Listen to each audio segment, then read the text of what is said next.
मेरा हेलो और वेलकम सभी बच्चों को। हम पढ़ रहे हैं अर्थशास्त्र, कक्षा 10वीं का अर्थशास्त्र, इकोनॉमिक्स जिसे हम बोलते हैं। और हम पहुंच चुके हैं अध्याय 4 में, सिलेबस पूरा करने की ओर हम पहुंच चुके हैं। और आज हम करने वाले हैं ग्लोबलाइजेशन एंड इंडियन इकोनॉमी, वैश्वीकरण और भारतीय अर्थव्यवस्था। तो ग्लोबलाइजेशन के वैसे तो बहुत सारे पहलू होते हैं, बहुत सारे तरीकों से ग्लोबलाइजेशन की हम स्टडी कर सकते हैं। लेकिन आज हम क्या करेंगे? आज हम अर्थव्यवस्था, हमारी इकोनॉमी जो है, इकोनॉमी के रूप में ग्लोबलाइजेशन किस प्रकार से होती है, क्या महत्व है और कैसे-कैसे विभिन्न स्रोतों के आधार पर ग्लोबलाइजेशन होती है, वो हम देखेंगे। हम अर्थशास्त्र पर अपनी ग्लोबलाइजेशन की, वैश्वीकरण की स्टडी को केंद्रित करने वाले हैं आज। आइए शुरू करते हैं। अब पहले क्या होता था? अभी चल रहा है 2021। यदि मैं 30 साल पहले की, यदि मैं 30 साल पहले की या फिर 3 दशक पहले की बात करूं, जो कि कब था, 1991 की मैं बात करूं, तो आज हमारे पास जितने ऑप्शंस अवेलेबल हैं, गाड़ियों के, मोबाइल फोन्स के, कपड़ों के, क्या आपको लगता है आज से 30 साल पहले भी ऐसा ही था? जी नहीं, ऐसा बिल्कुल भी नहीं था। आज जो हम देख रहे हैं, अब ऐसा नहीं है कि हमारी इंडिया की सड़कों पर सिर्फ और सिर्फ फिएट और एम्बेसडर गाड़ियां ही दौड़ती हैं। आज आपके पास विभिन्न ऑप्शंस है, कोई फोर्ड की है, कोई कोई और विदेशी कंपनियों की है। तो ये सब किसका रिजल्ट है? ये आपके वैश्वीकरण वैश्वीकरण का रिजल्ट है। ये एग्जाम्पल मैं आपको इसलिए दे रही हूँ ताकि इस अध्याय को शुरू करने से पहले आपको थोड़ा-थोड़ा आइडिया हो जाए कि हम किस चीज में एंटर करने वाले हैं, किस चीज की स्टडी को हम कैरी आउट करने वाले हैं। ये होता है वैश्वीकरण। अब हमें पढ़ना है अंतरदेशीय उत्पादन के बारे में, यानी कि प्रोडक्शन अक्रॉस कंट्रीज के बारे में। पहले के समय में क्या होता था? सिर्फ और सिर्फ रॉ मटेरियल्स जिसे हम कच्चा माल भी बोलते हैं। ये देखिए, सिर्फ और कच्चा माल, खाद्य सामग्री, खाने पीने की चीजें और तैयार उत्पादों का आयात निर्यात किया जाता था। इंपोर्ट एक्सपोर्ट, आयात निर्यात क्या होता है? Import export. भारत में जो चीज बनी उसको बाहर भेज दिया, और क्या कहते हैं, जो बाहर चीज बनी वो भारत में मंगवा ली। यदि कोई चीज भारत में नहीं बन रही है, उसको बाहर से मंगा लिया। पहले इंपोर्ट एक्सपोर्ट सिर्फ यहाँ तक सीमित था, या तो रॉ मटेरियल को हम यहाँ से वहां भेजते थे, या फिर क्या होता था, या फिर कोई ऐसी चीजें जो हमारे देश में नहीं बनती है हमने मंगवा ली, जो बाहर नहीं बनती है वो बाहर भेज दी, ये सब होता था। लेकिन आज सिनेरियो बदल गया है। आज सिनेरियो कैसे बदल गया है उसे हम आगे देखेंगे डिटेल में। लेकिन ये सिनेरियो बदला किसकी वजह से है? ये सिनेरियो बदला है बहुराष्ट्रीय कंपनियों की वजह से, एमएनसीज की वजह से। एमएनसीज के आने से पहले दूर-दूर के जो देश थे, भारत और अमेरिका को जोड़ने का जरिया क्या था? सिर्फ और सिर्फ मुख्य जरिया व्यापार ही था। यूरोप को एशिया से जोड़ने का जरिया क्या था? व्यापार था। ये सब किसके आने से पहले था? बहुराष्ट्रीय कंपनियों के आने से पहले। बहुराष्ट्रीय कंपनियों ने आके सिनेरियो को चेंज कर दिया। सिनेरियो को चेंज किस प्रकार से किया? आजकल अंतरदेशीय उत्पादन भी होता है, सिर्फ और सिर्फ व्यापार तक हमारा लेना देना सीमित नहीं है। हम लोग क्या भी करते हैं? हम लोग अंतरदेशीय उत्पादन या फिर प्रोडक्शन अक्रॉस कंट्रीज भी करने लगे हैं। कोई चीज ऐसी है जिसका एक पुर्जा चीन में बन रहा है तो दूसरा पुर्जा भारत में बन रहा है। वो पुर्जे जाकर इकट्ठा कहाँ हो रहे हैं? यूरोप में हो रहे हैं। उन्हें बेचा कहाँ जा रहा है? उन्हें बेचा अमेरिका में जा रहा है। तो बहुराष्ट्रीय कंपनियों ने प्रोडक्शन अक्रॉस कंट्री का सिनेरियो हमारे सामने ला दिया है। और अब दो दूर दराज के देशों को जुड़े रहने के लिए सिर्फ और सिर्फ व्यापार पे डिपेंड नहीं होना पड़ता कि उनमें चीजों का इंपोर्ट एक्सपोर्ट हो रहा है, नहीं, उनमें प्रोडक्शन भी हो रहा है। वो प्रोडक्शन के माध्यम से भी जुड़ी हैं एमएनसीज की वजह से, जिन्हें हम मल्टीनेशनल कंपनीज या फिर बहुराष्ट्रीय कंपनियां भी बोलते हैं। एक एग्जाम्पल हम देखते हैं कि एक बहुराष्ट्रीय कंपनी द्वारा उत्पादन का विस्तार, प्रोडक्शन का विस्तार किस प्रकार से किया जाता है। ये देखिए, कोई कोई प्रोडक्ट है, वो प्रोडक्ट कुछ भी हो सकता है, वो एक कंप्यूटर हो सकता है, वो एक कपड़ा हो सकता है, वो कोई खाने का पदार्थ हो सकता है, वो कुछ भी हो सकता है। इन्होंने क्या किया, यूएसए में, संयुक्त राज्य अमेरिका में उस प्रोडक्ट का डिज़ाइन तैयार किया। वो यूएसए में वो डिज़ाइन तैयार करवाकर उसे कहाँ भेजा गया? उसे चीन में भेजा गया पुर्जे बनाने के लिए। पुर्जे एक चाइना में बने, चीन में बने, कुछ पुर्जे भारत में बने। अब इन पुर्जों को कहाँ भेजा जाएगा? इन पुर्जों को मेक्सिको भेजा जाएगा और पूर्व यूरोप में भेजा जाएगा, पूर्वी यूरोप में भेजा जाएगा। वहाँ पर क्या होंगे? ये पुर्जे जाकर जुड़ेंगे, पुर्जे जाकर असेंबल होंगे। वहाँ पर असेंबल होंगे, वहाँ पर क्या होगा, फाइनल प्रोडक्ट, हमारा अंतिम प्रोडक्ट तैयार होगा और उस अंतिम प्रोडक्ट को पूरे विश्व भर में उसे बेचा जाएगा। ये क्या किया? अब एक एमएनसी है, एक्स एमएनसी ने यूएसए से डिज़ाइन तैयार किया, चीन और भारत से पुर्जे बनवाए, फिर पूर्वी यूरोप से, मेक्सिको से उन पुर्जों को एक साथ जुड़वाया और फिर उन्हें जुड़वाकर विश्व भर में बेचा। ये बहुराष्ट्रीय कंपनी ने उत्पादन का विस्तार किया। ऐसा नहीं किया कि एक ही देश में उत्पादन करा के फिर उसे विश्व भर में बेचा। सिर्फ व्यापार को स्रोत नहीं रखा देशों को जोड़ने के लिए, उसने उत्पादन का भी इस्तेमाल किया दूर-दराज के देशों को जोड़ने के लिए। और एक बार प्रोडक्ट पूरे विश्व भर में फैल जाता है, तो भारत में कॉल सेंटर स्थापित उसने किए, क्योंकि भारत के इंजीनियर इस प्रकार के हैं कि उनको इतनी नॉलेज है, वो टेक्निकल चीज़ों को समझ सकें, कॉल सेंटर स्थापित किए। यहाँ पे अच्छी अंग्रेज़ी बोलने वाले युवक हैं और को कस्टमर सपोर्ट के लिए, कॉल सेंटर्स के लिए भारत का इस्तेमाल किया। एक बहुराष्ट्रीय कंपनी ने, यदि ये एक जीन्स की मैं बात करूँ या एक कंप्यूटर की मैं बात करूँ, तो उसने कहाँ से शुरू करके, ये देखिए, ये हमारी पृथ्वी है, ये हमारी पृथ्वी है, यहाँ पर कहीं आपके अमेरिका है, ये यूनाइटेड स्टेट्स ऑफ अमेरिका, यहाँ यूनाइटेड स्टेट्स ऑफ, ये नॉर्थ अमेरिका, साउथ अमेरिका, यहाँ पर यूएसए है, नॉर्थ अमेरिका, साउथ अमेरिका, ये आपका अफ्रीका है, ये ऑस्ट्रेलिया है, यूरोप है, यहाँ पे भारत में और चाइना में उन्होंने पुर्जे बनवाए, फिर यहाँ गए, फिर यहाँ से पूरे विश्व भर में उसे बेचा, फिर भारत के कॉल सेंटरों में सपोर्ट का सिस्टम जारी किया। तो एक ही प्रोडक्ट के लिए देखिए कहाँ-कहाँ पहुँच गई है ये कंपनी। ये कंपनी ऐसा क्यों करती है? विश्व भर के उत्पादन को एक दूसरे से जोड़ती क्यों है? उसका क्या फ़ायदा है कंपनी का? वो चाहे तो यूएसए में भी मैन्युफैक्चर करा सकती है, उसको तो ज़्यादा खर्च भी नहीं करना पड़ेगा और वहीं की वहीं उसकी चीज़ भी क्या हो जाएगी? उसकी चीज़ भी उत्पादित हो जाएगी, लेकिन वो बहुत सारी चीज़ों को देखती है। पहला वो क्या देखती है? हर जगह पर वो देखती है कि प्रोडक्शन यानी कि उत्पादन जो है, उत्पादन का कॉस्ट घटाया जाए। यदि ₹100 में भारत से उत्पादन हो रहा है, वहीं यूएसए में वो उत्पादन महँगा पड़ रहा है, तो वो किसको चूज़ करेगी? भारत को चूज़ करेगी। वो क्या-क्या कंडीशंस देखती है? वो देखती है कि श्रमिक सस्ते मिलें, फैक्ट्री जो है बाज़ार के पास हो या फिर ऐसी जगह पर उत्पादन करूँ जहाँ से पूरे विश्व में उसे फैलाना आसान हो। पूरे विश्व का मार्केट जहाँ पर आस-पास होगा, मैं वैसी जगह उत्पादन करूँ। कोई पुर्ज़ा यदि कहीं सस्ता मिलता है, तो मैं वहीं पर फैक्ट्री एस्टैब्लिश करूँ। किसी देश में सरकारी नीतियाँ यदि आसान है, तो मैं उस जगह पर फैक्ट्री एस्टैब्लिश करूँ। तो एक एमएनसी या फिर एक बहुराष्ट्रीय कंपनी क्या करती है, इन सब कंडीशंस को जोड़ती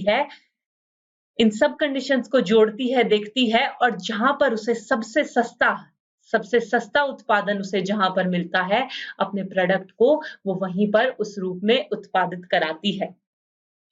अब ये उत्पादन करना आसान नहीं होता कि आप एक देश में ऐसे ही घुस जाएँ, एक देश में ऐसे ही घुसकर वहाँ पर अपनी चीज़ें बनानी लग जाएँ, नहीं, इसके कुछ मैकेनिज़्म होते हैं और कुछ तरीके होते हैं, किन्हीं तरीकों से बहुराष्ट्रीय कंपनी द्वारा उत्पादन कराया जाता है, जिन तरीकों के बारे में अब हम पढ़ेंगे।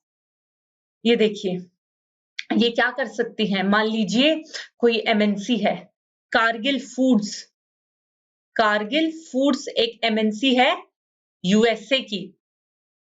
उस कंपनी ने क्या किया? उस कंपनी ने आके भारत में पारक फूड्स को खरीद लिया, उसका क्या कर लिया, उसका अधिग्रहण कर लिया, उसे खरीद लिया और बड़े पैमाने पर फैक्ट्रियां एस्टेब्लिश कर दी और पूरे भारत में खाना बनाने का तेल वो बेचने लगी। इसने कैसे विस्तार किया? स्थानीय कंपनी का अधिग्रहण करके, उसे खरीद के, क्योंकि पारक फूड्स का भारत में ऑलरेडी बहुत नाम था।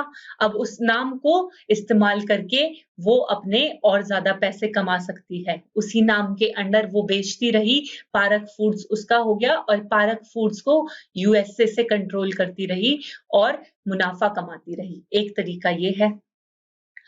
दूसरा तरीका है कि स्थानीय कंपनियों के साथ संयुक्त उत्पादन कर ले। मान लीजिए कोई कपड़ा बनाने वाली कंपनी है, वो आके किसी भारतीय कंपनी के साथ संयुक्त उत्पादन कर ले।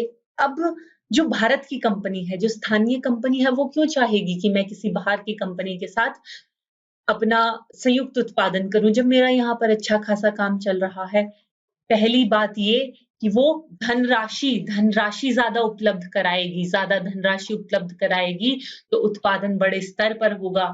जिन चीज़ों के लिए उसे पैसे माँगने पड़ते थे या ऋण लेना पड़ता था बैंकों से, उसकी ज़रूरत अब नहीं पड़ेगी, क्योंकि फंडिंग कौन कर रहा है, पैसे कौन दे रहा है? पैसे तो वो एमएनसी, वो अंतर्राष्ट्रीय कंपनी दे रही है, बहुराष्ट्रीय कंपनी दे रही है ना। और साथ ही साथ वो क्या करती है, अपने साथ दूसरे देशों से तकनीक लाती है, नई तकनीक से प्रोडक्शन में और ज़्यादा आसानी होगी। इससे किसका फ़ायदा होगा? उस अंतर्राष्ट्रीय कंपनी का भी फ़ायदा होगा, बहुराष्ट्रीय कंपनी जो है, उसका भी फ़ायदा होगा और साथ ही साथ स्थानीय कंपनी का भी फ़ायदा होगा। तो दूसरा तरीका ये है कि वो स्थानीय कंपनी के साथ संयुक्त उत्पादन कर ले। और तीसरा तरीका क्या हो सकता है? तीसरा तरीका वो क्या कर सकती है, कई छोटे-छोटे उत्पादों को एक साथ ऑर्डर दे। उसको पता है कि जो भारत में जो जीन्स बनती है वो सस्ती बनती है। वो क्या करेगी, छोटे-छोटे उत्पादकों से जीन्स बनवा लेगी और उसी जीन्स पर अपना टैग लगाकर फिर यदि उसने ₹700 में जीन्स बनवाई है तो वो उसे जाकर ₹7000 में बेचेगी। उस पर अपना टैग लगाकर क्वालिटी उनको अच्छी मिल ही जाती है और कंपनी के नाम के पैसे भी मिल जाते हैं। तो ये 3 तरीकों से बहुराष्ट्रीय कंपनी किसी और देश में उत्पादन कराती है। मैंने भारत का एग्ज़ाम्पल देकर आपको समझाया है, कोई भारत की कंपनी भी किसी देश में ऐसा कर सकती है जहाँ उसको मुनाफ़ा हो रहा हो। तो बहुराष्ट्रीय कंपनी वैश्वीकरण में मदद तो करती है, लेकिन वो मदद कैसे करती हैं? वो पहले अपना फ़ायदा देखती हैं मदद करते हुए। वो पहले अपना फ़ायदा देख के कि कहाँ से उनको ज़्यादा मुनाफ़ा प्राप्त होगा, वो उस प्रकार से इस प्रकार से वो लोग करती हैं और इसे क्या कहा जाता है? जो वो निवेश करती हैं, जो वो पैसे लगाती हैं किसी दूसरे देश में जाकर, उसको हम बोलते हैं विदेशी निवेश या फिर फ़ॉरेन इन्वेस्टमेंट। अब देश-विदेशी निवेश करवाते क्यों हैं? क्योंकि इससे उनकी अर्थव्यवस्था और मजबूत होगी, उनकी स्थानीय कंपनी मजबूत होंगी, उनके छोटे-छोटे उत्पादकों को फ़ायदा होगा। इसीलिए विश्व के जितने भी देश हैं, वो विदेशी निवेश करवाते हैं या फिर नहीं करवाते हैं, उसके और कारण हैं, जिन्हें हम आगे चलकर जानेंगे। फॉरेन इन्वेस्टमेंट या विदेशी निवेश इस पूरी मैकेनिज़्म को बोलते हैं, इसे याद रखिएगा। आगे हम लोग देखते हैं। फोर्ड मोटर्स फोर्ड मोटर्स का एक उदाहरण है। एक उदाहरण मैंने आपको दिया था कारगिल फूड्स का, जब उसने स्थानीय कंपनी का अधिग्रहण कर लिया था। लेकिन अब हम एग्जाम्पल देखेंगे जब उसने स्थानीय कंपनी के साथ संयुक्त रूप से व्यापार किया। फोर्ड मोटर्स वैश्विक रूप पर इसका बहुत बड़ा नाम है। ये कब आई भारत में? ये 1995 में भारत आई और 1700 करोड़ रुपए लगाए किसमें? महिंद्रा एंड महिंद्रा कंपनी में। महिंद्रा एंड महिंद्रा ट्रक बनाने वाली एक हिंदुस्तान की कंपनी थी। इसने 1700 करोड़ रुपए महिंद्रा एंड महिंद्रा में लगाए और चेन्नई के पास एक बड़ा प्लांट स्थापित किया। और आज वो इतने बड़े पैमाने पर महिंद्रा एंड महिंद्रा के साथ मिलके गाड़ियां बना रही है कि भारत में बना गया सामान मेक्सिको, ब्राजील, संयुक्त राज्य अमेरिका, यूएसए तक को निर्यात किया जाता है। आज इतने बड़े पैमाने पर उसने खुद को एस्टेब्लिश कर लिया है आज के समय पे। उस टाइम पर सिर्फ और सिर्फ 1700 करोड़ रुपए की इन्वेस्टमेंट के साथ। ये एक उदाहरण है किसका? स्थानीय कंपनी के साथ संयुक्त रूप से व्यापार करने का। अभी मैंने जो आपको एग्जाम्पल दिया कि इस एग्जाम्पल को देखकर आप बताइए कि क्या आप मानते हैं फोर्ड मोटर्स एक बहुराष्ट्रीय कंपनी है? जी हाँ, बिल्कुल फोर्ड मोटर्स एक बहुराष्ट्रीय कंपनी है। वो एक बहुराष्ट्रीय कंपनी इसलिए है क्योंकि वो कितने देशों में व्यापार करती है? वो बहुराष्ट्रों में व्यापार करती है, वो मल्टी नेशंस में व्यापार करती है। विदेशी निवेश क्या है? वो निवेश जो कोई बाहर की आई कंपनी देश में लगाती है अपने व्यापार को बढ़ाने के लिए। फोर्ड मोटर्स ने 1700 करोड़ रुपए का निवेश किया था।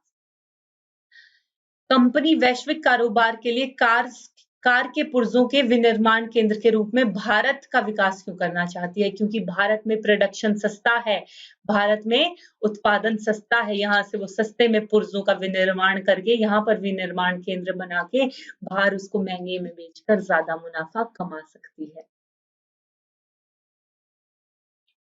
अब ये बात करते हैं विदेशी व्यापार और बाजारों के एकीकरण की, इंटीग्रेशन की। विदेशी व्यापार और बाजारों का एकीकरण या इंटीग्रेशन क्या है? मान लीजिए कि अभी तक तो हमने देखा कि उत्पादन कैसे बहुराष्ट्रीय कंपनी विभिन्न देशों में कराती है, लेकिन उस उत्पादन को वो बेचती भी तो है। अब ऐसा तो नहीं है उसने दुनिया के 10 देशों में उत्पादन कराया सिर्फ एक देश में बेचने के लिए नहीं। वो क्या करती है?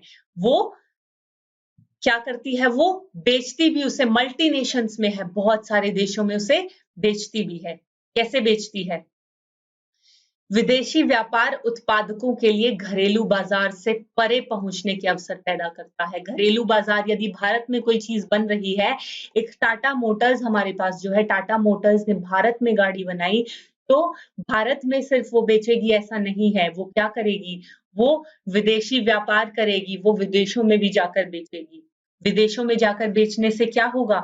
मान लीजिए वो यूएस में जाकर बेच रही है, तो यूएस की खुद की कंपनी भी है और यूएस की वहां जो यहाँ से टाटा मोटर्स गए, वो भी विकल्प अब यूएस के लोगों के पास होगा। तो यूएस के लोगों के पास ऐसा विकल्प भी होगा जो उनके घर में बैठे उन्हें मिल रहा है, जो यूएसए में बैठे मिल रहा है, और ऐसा विकल्प भी होगा जो इतने किलोमीटर दूर, इतने मीलों दूर भारत वाला ऑप्शन भी उन्हें मिल रहा है।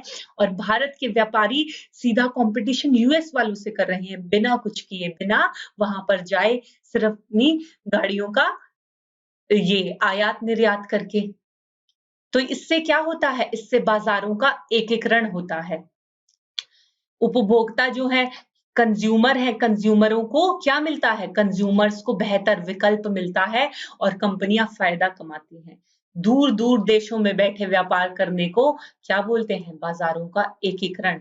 कि मुझे यदि भारत से यूएसए में कोई सामान बेचना है तो जरूरी नहीं है कि मैं यूएस का ही नागरिक हूं। मैं यहाँ से बैठे अपनी चीजों का आयात करके, निर्यात करके वो चीजें बेच सकता हूँ और बाजारों का एकीकरण कर सकता हूँ, इंटीग्रेट कर सकता हूँ बाजारों को। इसे बोलते हैं बाजारों का एकीकरण।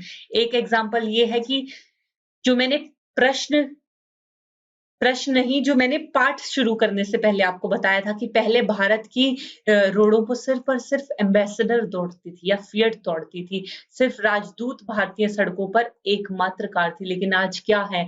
आज हमारे पास इतने ऑप्शंस हैं कि हम गिन भी नहीं पाते। ये सब किसका रिजल्ट है? ये सब वैश्वीकरण से हुए बाजारों के एकीकरण का रिजल्ट है।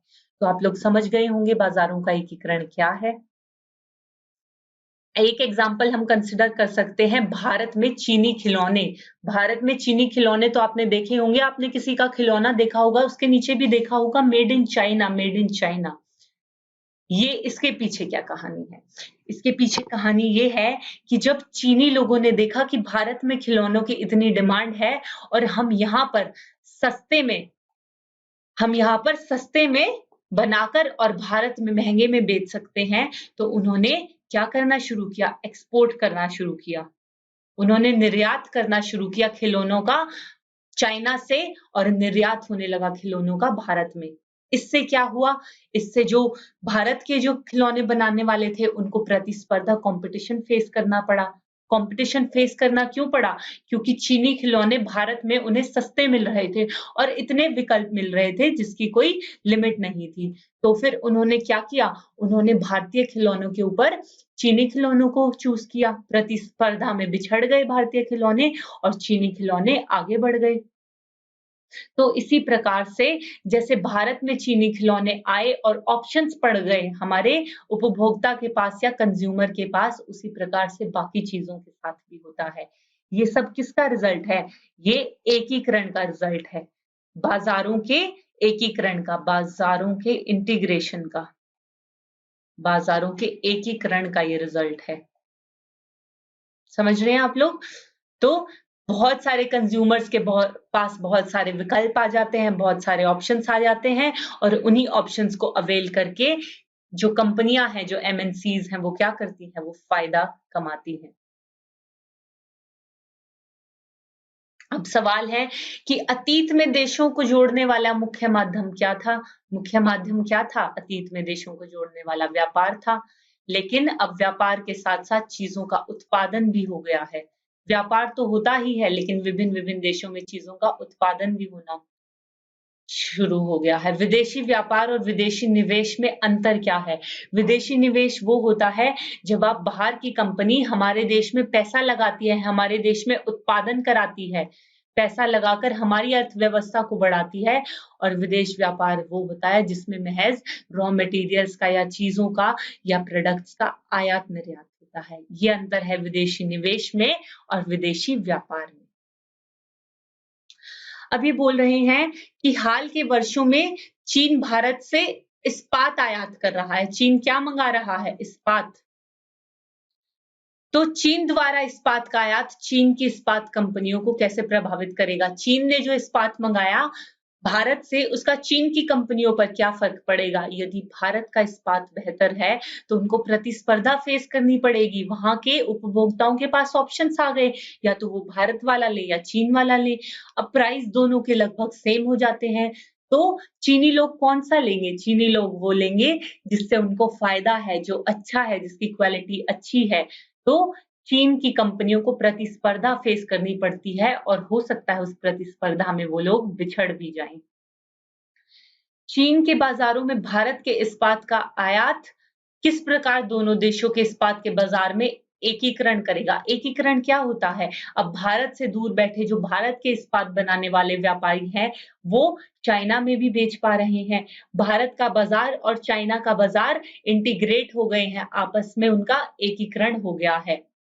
ये जो मैंने एकीकरण का डेफिनिशन आपको बताया था, वैसे ही तो एकीकरण होगा बाज़ारों का, क्योंकि अब चीन के बाज़ारों में कॉम्पिटिशन है दोनों के बीच बराबर। ऐसा हो गया है जैसे वो एक ही देश में हों। हमारे व्यापारियों को वहाँ जाने की ज़रूरत नहीं पड़ी, बाज़ारों का एकीकरण दूर बैठे-बैठे ही हो गया है। तो ये इस्पात ने इस प्रकार से बाज़ार के एकीकरण में सहायता की। अगला भाग है वैश्वीकरण को संभव करने वाले कारण, यानी कि वैश्वीकरण किन-किन कारणों की वजह से संभव हो पाता है, जिसे हम करेंगे अगले भाग में। दूसरे भाग में हम इसे करेंगे। अभी के लिए मैंने जो वैश्वीकरण के बारे में, जो व्यापार के बारे में और जो उत्पादन के बारे में बताया, बाज़ारों के एकीकरण के बारे में बताया, उसे आप पढ़िए और रिवाइज़ करते रहिए। वैश्वीकरण को संभव करने वाले कारक हम अगले भाग में पढ़ेंगे। अभी के लिए इतना ही, धन्यवाद।